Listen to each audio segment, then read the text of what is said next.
Ladies and gentlemen, welcome again to Kenya Lens Media, where we bring you news updates as they break, and kindly, if you're new here, consider subscribing.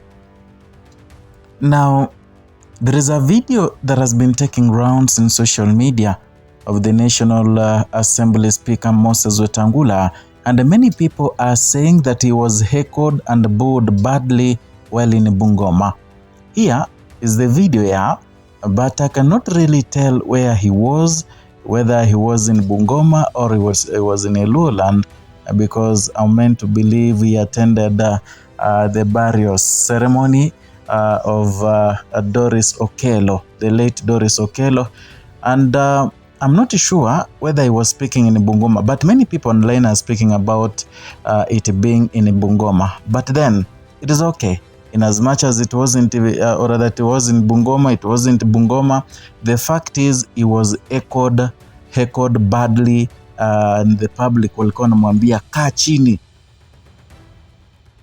Gone are the times when Wetangula could issue statements, people could, show their real love, genuine love towards him. But now things are changing every day. And Kenyans decided that it will be a collective responsibility, that the hatred, the kind of hatred they are according the President of Kenya, William Ruto, will be the same hatred that they will accord all those people who are closer to William Ruto. Watch this video. We have taken a leap of hope, a leap of faith.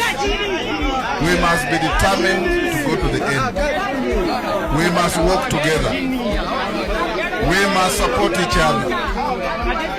William Ruto means well, and This is the reason why many people are saying that ground kumeharibika.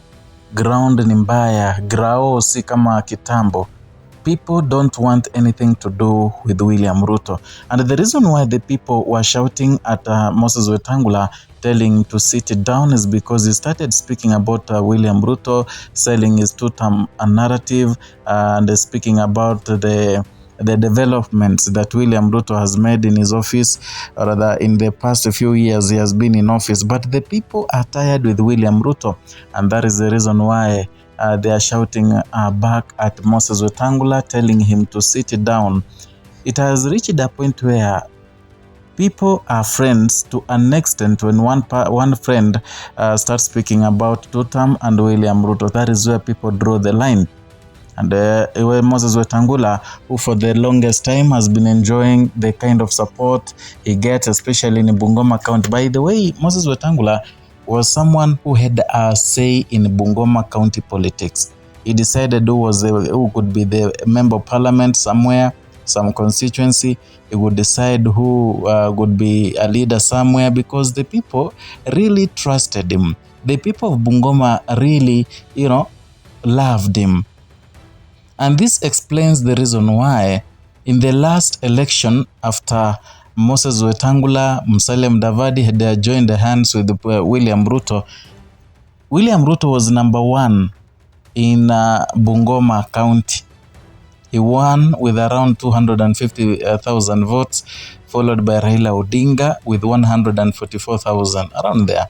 And this tells you that Wetangula has been commanding huge crowds, and that is the reason why Wetangula, or rather due to Wetangula, or rather because of Wetangula, William Ruto got enough votes in Bungoma County. And remember, the whole of Western region has been working for Raila Odinga for the longest time. They've been in opposition, and that is why even in 2022, the Western vote cumulatively, Raila Odinga beat up President William Ruto, but specifically in Bungoma, Ruto won. It is the only county in Western where Ruto won. Raila, or rather, got more votes than Raila Odinga. And I can tell you the reason. I've already told you anyway. It is because Moses Wetangula was much loved by the people of Bungoma. To an extent, he could say, vote for this one, vote for the other one, and stuff. He could tentatively put people on seats.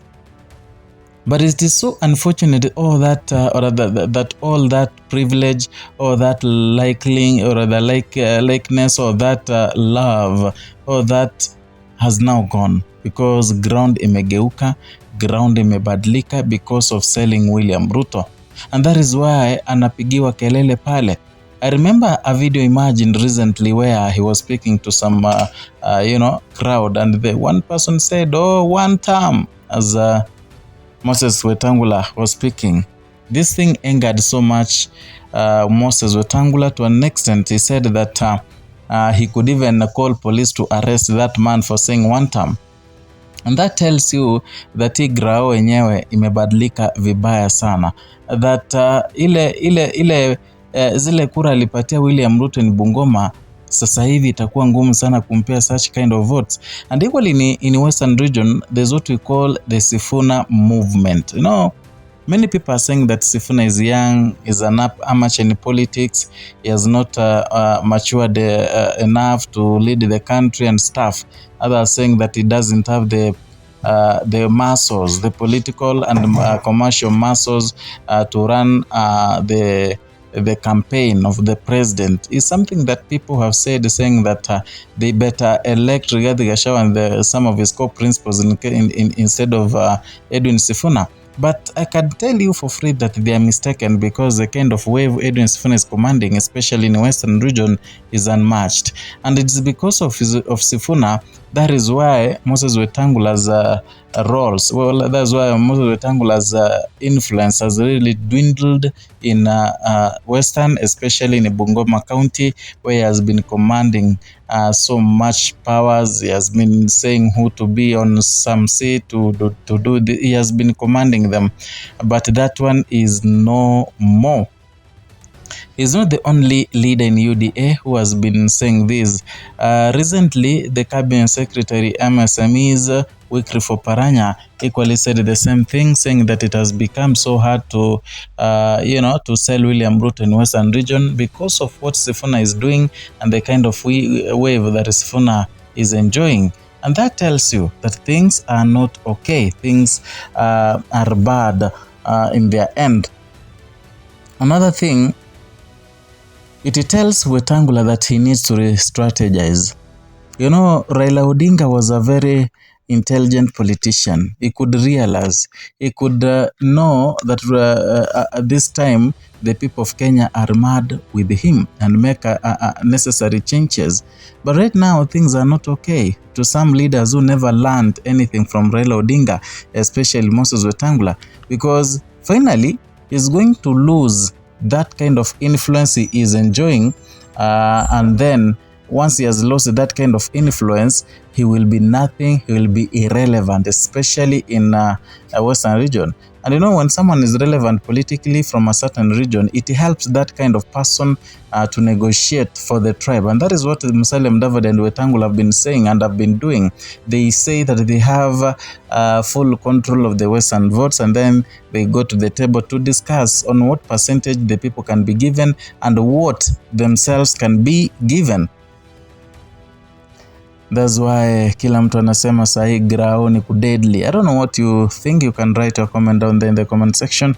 Let us talk and let us discuss. Perhaps we can form a basis of whatever we're going to talk about in the next video. So if you are new here, consider subscribing, like and sharing our content. Hit the notification bell so that you can be receiving notifications each and every time we bring you a new content.